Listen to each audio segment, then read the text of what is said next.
Antes de se tornar uma lenda da música eletrônica, ele era pedreiro. Esse é Gigi D'Agostino.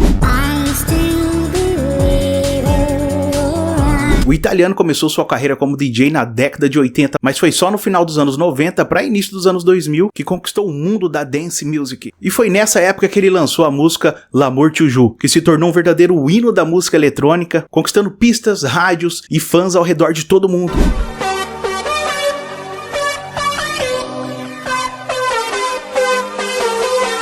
Praticamente tudo que ele lançava virava sucesso, consolidando assim Gigi como um fenômeno da dance music.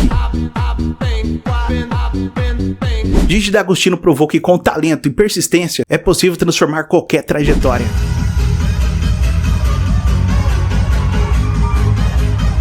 E mais de 2 décadas depois, suas músicas continuam fazendo muito sucesso, embalando pistas, mundo afora e emocionando muitos fãs.